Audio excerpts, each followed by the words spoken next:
Social media ব্যবহার করে কিছু মানুষ দেশকে নৈরাজ্যের দিকে নিয়ে যাচ্ছে বলে প্রশ্ন তুলেছেন বিএনপি মহাসচিব Mirza Fakhrul Islam Alamgir.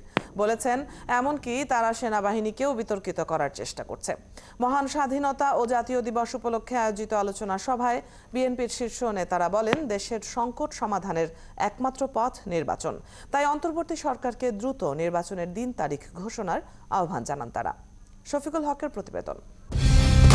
Colour expert, George sap এবং মাইল্ড অন হ্যান্ডস টেকনোলজি সমৃদ্ধ অরিক্স ক্রিস্টাল ওয়াশ আপনার লন্ড্রি এক্সপার্ট।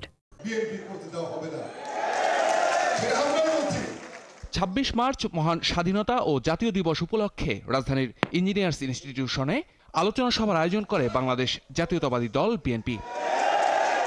শহীদ জিয়ার ঘোষণা, মুক্তিযুদ্ধের সূচনা শিরোনামে সভায় বক্তব্য রাখেন বিএনপির বিভিন্ন পর্যায়ের নেতারা।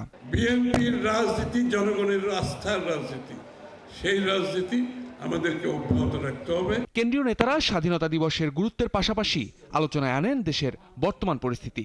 সংকট এখনো কাটেনি মন্তব্য করে তারা বলেন, সংস্কারের নামে নির্বাচন পেছানোর কোনো কারণ নেই। অনতি বিলম্বে কোনো ধরনের উছিলা, কারো কোনো আবদার, এগুলোর দিকে আপনারা তোয়াক্কা না করে নির্বাচনের দিন তারিখ ঘোষণা করেন। জনগণই ঠিক করে নিবে।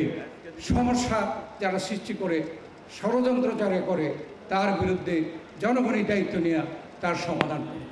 সভাপতির বক্তব্যে বিএনপি মহাসচিব জানান, হঠাৎ করেই দেশে বিপ্লব হয়নি, এর ভিত্তি বিএনপি তৈরি করেছে। তবুও কেউ কেউ সোশ্যাল মিডিয়ায় নতুন করে নৈরাজ্য সৃষ্টির অপচেষ্টায় নেমেছেন। সোশ্যাল মিডিয়াতে কিছু নতুন নতুন, আমি বলি, কুতুব আবির্ভূত হয়েছে। তারা বাংলাদেশকে কোথায় নিয়ে যেতে চায় আমি জানি না। তাদের ভাষা, তাদের বাক্য, তাদের কথা, তাদের বক্তব্য সম্পূর্ণ বাংলাদেশকে একটা নৈরাজ্যের দিকে নিয়ে যেতে চায়। তারা গণতন্ত্রের দিকে নিতে চায় না। যে সংকট আজকে সৃষ্টি হচ্ছে, এমন সংকট যে আমাদের দেশপ্রেমিক সেনাবাহিনী তাকে পর্যন্ত আজকে বিতর্কিত করার চেষ্টা চলছে, যা আমরা কোনো মতেই মেনে নিতে পারি না।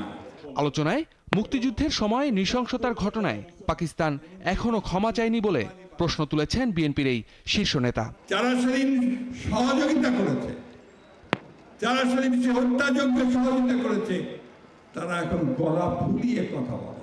শফিকুল হক, ৭১, ঢাকা।